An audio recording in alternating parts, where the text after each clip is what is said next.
Hello, everyone. How are you doing today? Very well. Very How are well. you? First of all, congratulations on the show. I laughed so much, pretty much from the Really? get-go. Oh, So, great. That's first fun. of all, congratulations on that.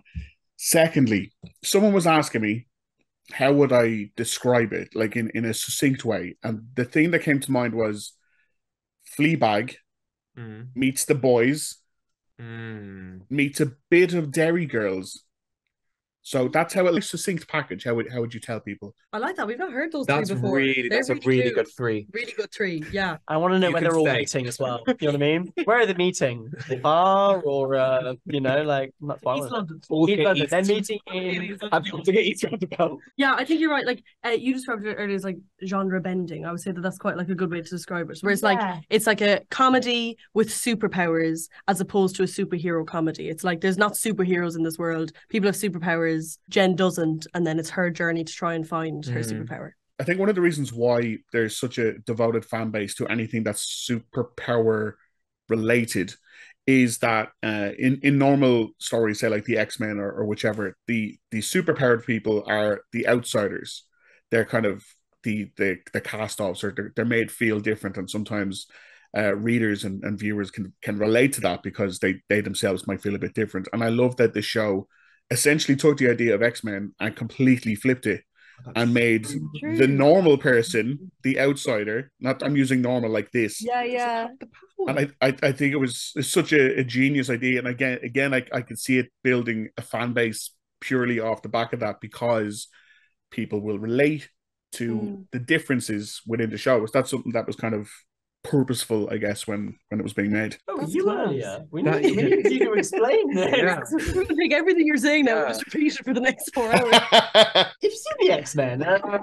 Some would say it's actually Fleabag. No. Yeah. Yeah, I don't know. It's funny. I don't think we were aware of what it. What I feel about like Jen feels like she's an outsider, and later in the series you meet a character who also doesn't have a power, and then suddenly it's like you finally find like your own gang, like it's like your own little Professor Xavier's school in a way, because you can else has stuff that like makes them special. I don't know, that feels like a good like X-Men reverse moment in a way. Yeah. I also think that the other characters, even though they have superpowers, they have within their superpowers and within those the things that brings along with it.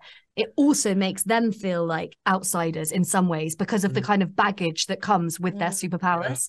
So it's quite interesting that, of course, Jen mostly feels very much like an outsider, but it's not all good Yeah. having a superpower.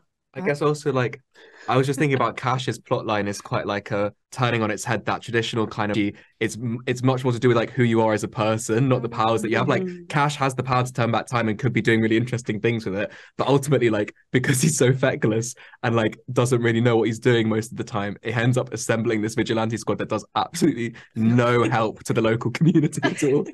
Just absolutely But, like Yeah. sure, you never got picked to be like you never like developed a power, or you never like went to Hogwarts, whatever it is, for like various different generations, but You like didn't have your thing. Like, you Yeah. don't feel that I hope it like sticks with people that think like, oh, I don't know what my thing is or what makes me different to other people. Because that's okay. You don't have to have it. We'll figure it out. That's lovely. it's never too late. No, too late. Already. Can you tell me each individually what was your audition process like? Because again, like one of the things that I really appreciate about the show is that it doesn't hold back on any aspects really. Like it's quite adult, let's say. So when it came, talk me through a bit of how you all landed with the auditions for these. I was quite unusually like it was a lot of scenes. And obviously it's so unlike anything else I've auditioned for over like the past few years. You get like, oh, okay, this is like a comedy about like a flat share, or this is a comedy about this, or blah blah blah. And so this was like this real sense of it was a lot, it was like a kind of like a lot to process. And it meant that we got like up to some quite bizarre stuff in the auditions. we were saying like a scene that got cut but originally was in it was me going back into my old owner's house like via the cat flap. So that was fun to do. But also at the same time, like I felt like so much of our audition process was about us coming together as a group. Yeah. You did the most reads with different people, I would say. We did chemistry reads for like ages, and that was like fun but also taxing and frustrating when it felt like it wasn't perfect. Like I mean, I didn't have a say, but I was just like, please, please, because we just had such good fun and it felt so easy, and that's I think is the beauty of the show is like, you know, every day on set we're just delighted to turn up and like see each other again, and yeah, and it was a lot easier when we were filming to meet up with each other. Now that we're back to normal lives, it's like harder to meet up. It's like it's so nice that we had that like every single day. It was great crack. It was just so much fun. There's so much surprises with this show. Like even if you thought you knew what you were gonna like the new storylines like as you're going. And I just feel like you're always being thrown some kind of like new surprise. And for me as an actor, I find that like so useful that you're always full of this is gonna keep you like feeling like alive to it and feeling like so excited. Having to take a dog into a strip club, for example. Nothing to prepare you for that. The drama school, they don't give you that. But they should.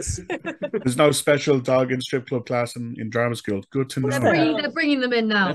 They should now, of course. Of course they should. But no, not before.